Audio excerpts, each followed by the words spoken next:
Hello everybody, it's your old pal Tuna here, and welcome back to another video. I'm an illustrator and comic artist from Canada, and I make all kinds of videos about my life as a full-time artist. We have a special one today. This is another market vlog, but it's also a travel vlog. I am in moments from now heading to Edmonton, Alberta to attend the Tomo Market, which is kind of like an independent art fair specifically for people who are doing original art, who are doing like cute stuff, stickers, prints, that sort of thing. That's pretty much exactly what I do, so I have high hopes that this will be a good match. If you're new here, you might not know that I've been doing markets all year long, but this is my last market. It is right before Christmas. I am flying in today. I am coming back the Monday after the Sunday when the market ends, and then I basically have the rest of the year off. At least I'm hoping that that will be the case. I'm super excited to bring you along. I don't know what to expect. I am staying with a friend. I have all day Friday to myself. I've only been to Edmonton once before, which you guys would have seen the vlog earlier in the summer for Animathon.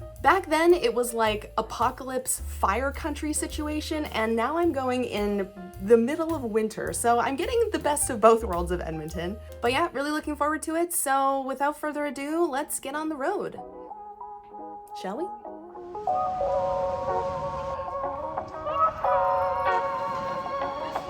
Hi! Yes, please. Chocolate chip or ginger molasses? Ginger, please. No worries. I'll be the unpopular choice. Thank you so much. They've been good great. too? Thank you so much. Amazing.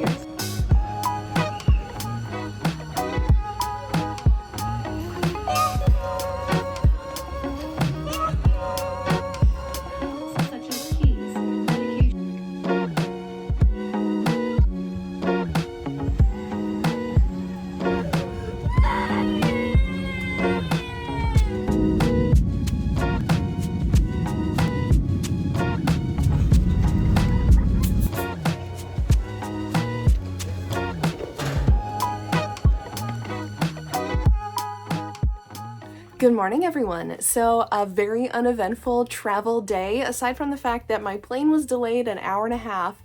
I almost couldn't find the baggage claim, and I left my POS system in my packed luggage because I was under the illusion that my gigantic suitcase would fit in carry-on, and they're like, no, you have to check that. And I left my POS in there, which I realized had a battery, and then I was worrying that they were just gonna like nuke my luggage before it even got on the plane, and I was gonna lose all my stickers and all of my clothes. That did not happen, so I have nothing else to report about the travel day. So as you can see, I am tucked in and cozy. Isn't this a fun little room that I've found myself in? I am staying with my great friend Laura, who did an interview with me on this channel, if you recall, a few months ago. She is also doing the Tomo Art Market this weekend, and so when the applications came up, we were talking about it. She was like, yeah, you can totally stay with me. So here I am in a spare room, which is technically one of her two offices. Like, I can't get over how jealous I am. But I am very grateful to have somewhere to stay. Obviously, when you are traveling for cons and stuff like that, expenses can pile up extremely quickly, especially when we're talking about Airbnb every night. I mean, that's easily $100 or more each night that you have to stay somewhere. But today is Friday. I have the day to myself, and I am going to fulfill a childhood fantasy ever since I was young, and I heard that the West Edmonton Mall has a roller coaster inside. That's an image I haven't been able to shake out of my mind. Did you guys ever read Archie comics growing up? Do you remember that there was this one Archie comic story where Archie and gang are like in a mall and they get trapped in it overnight and they just party overnight in the mall?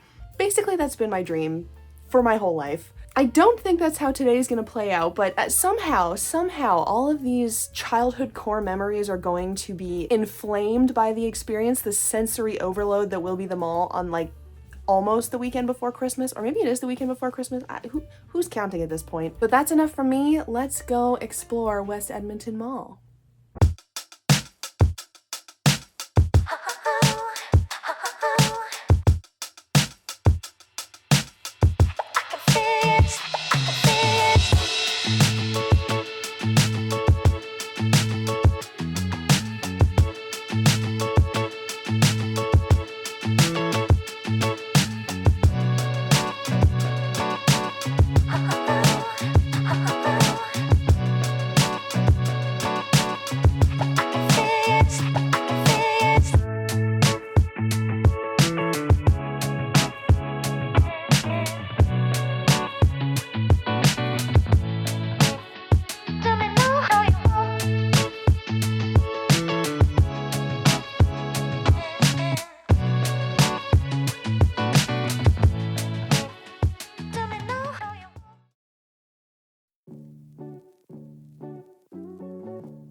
Alright everyone, good morning. I am going to talk to the camera in front of everybody and not feel weird about it. So, Tomo is opening in 20 minutes. Obviously, setup went really well. My table got swapped from this side to the prime end cap, so can't complain there. Everything went really well. I didn't forget anything aside from plastic sleeves, which is fine. I have paper sleeves.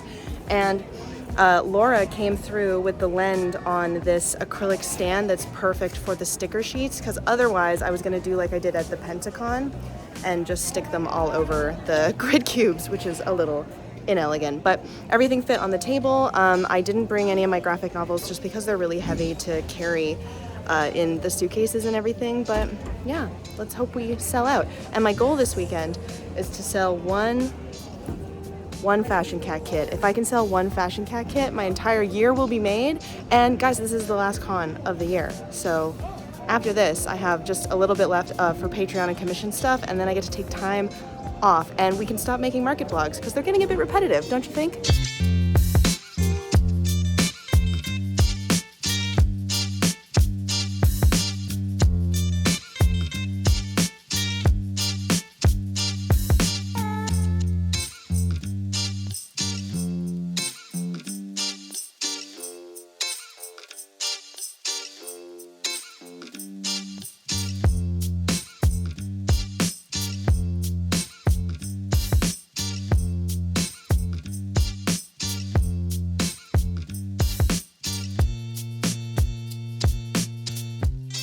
Hello guys, let me reveal my face with mask line included.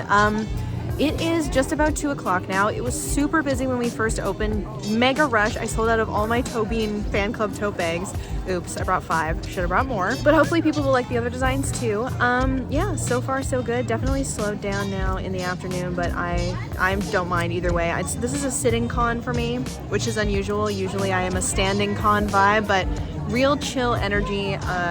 As I mentioned, I think before, the organizers are artists too, so the vibe is like real cozy and good. And yeah, we're open till 6, so we're not even halfway through the day, actually. And yeah, so far so good. So hopefully things will keep up. Maybe things will pick up after lunch. We'll see. If not, I feel like designing some stuff. So I have my sketchbook here and I'm gonna jot down some ideas.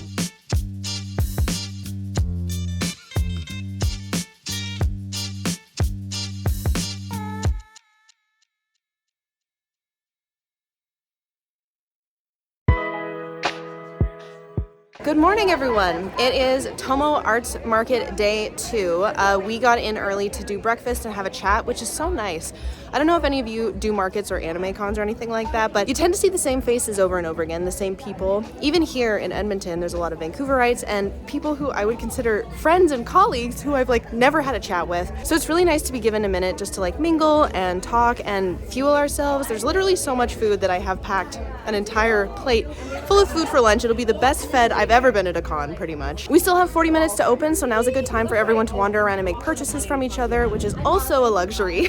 Obviously, we are working most of the time, so we need to be at our tables, not shopping around. We got Korean food last night, which was delicious. I know that pack down is at the end of the day, and I'm still commuting with Laura and Chris, so we will pack up as quickly as possible, breeze out. I'll actually get footage this time, I think, because I forgot for the last video. But yeah, we'll go over all the details in the end clip of how things have gone. Let's just say I have a smile on my face.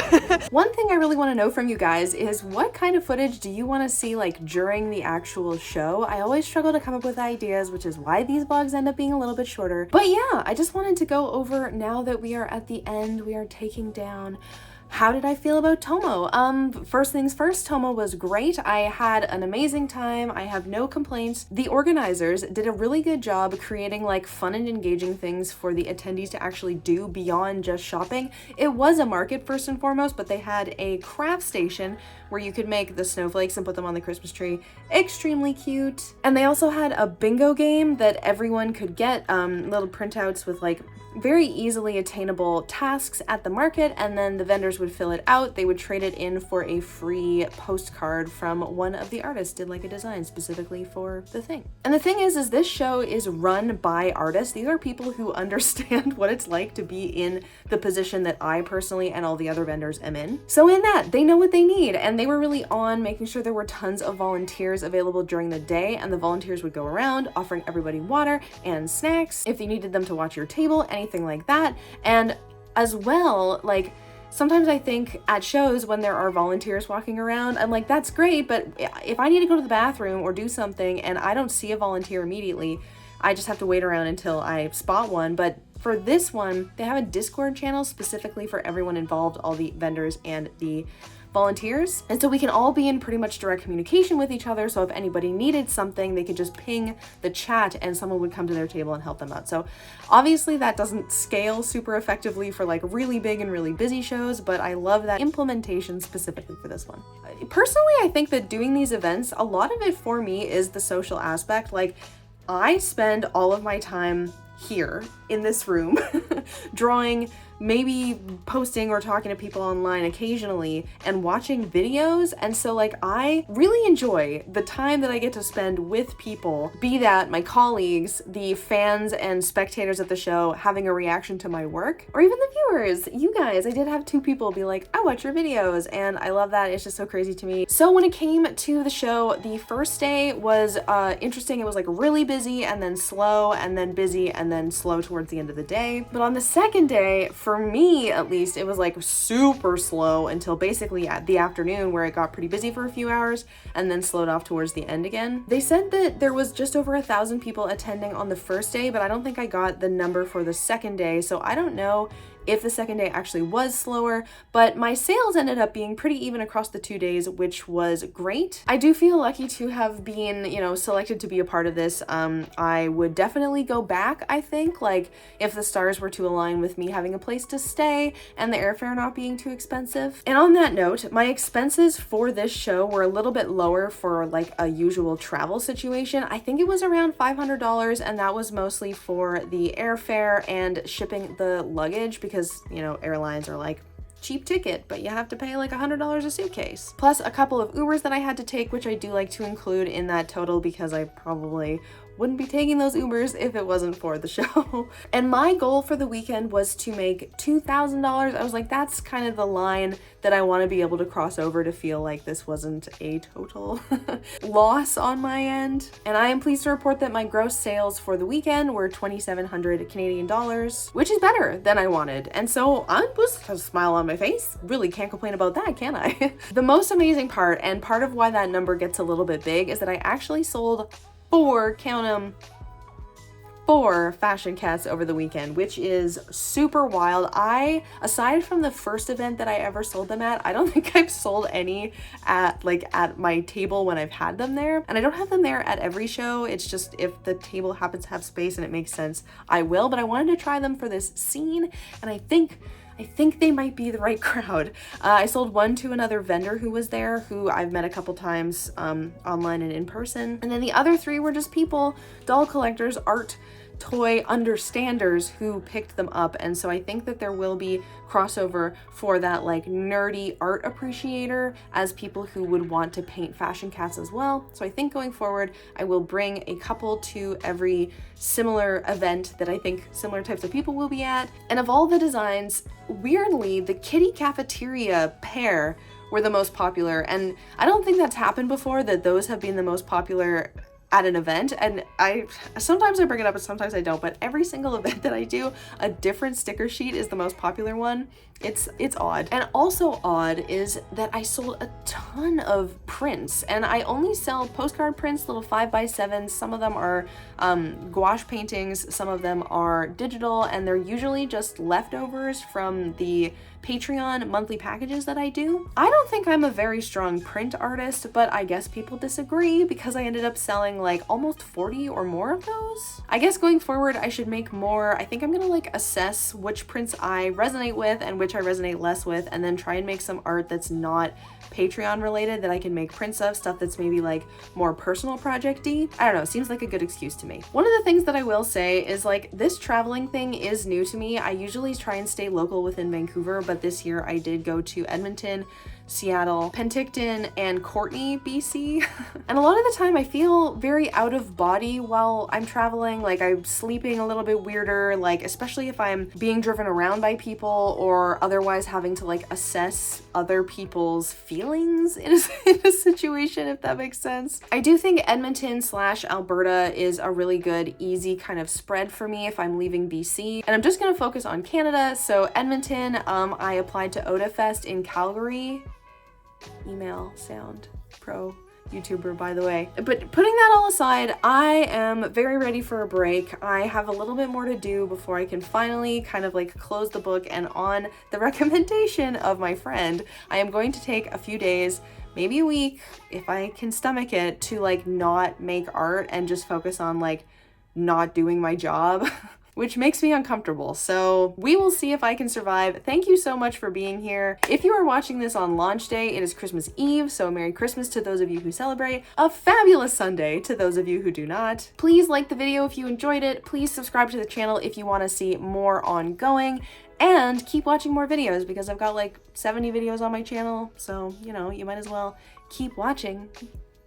Now is the point of the video where I say thank you to all of my supporters over on Patreon. All of these videos are brought to all of you by these people specifically. Whether you are supporting me for $1 to get digital downloads, podcast newsletters, extra videos, whatever it is that I might have lying around, the $10 tier for my Lunchbox Club sticker club, or the $25 tier where you can get pretty exclusive stuff in addition to the sticker sheet every month. I appreciate all of you so much for letting me have the time to make these YouTube videos because they have enriched my life, and I hope that in some small way they can enrich yours. But I know we can't support every creator that we enjoy online, so I just want to thank you for being here, for making it to the end of this video. Again, a happy holiday season, and I will try to get another video out before the end of the year, but if I don't, Happy New Year. Stay sparkly, don't let the cruel world dull your shine, and I will see you next time.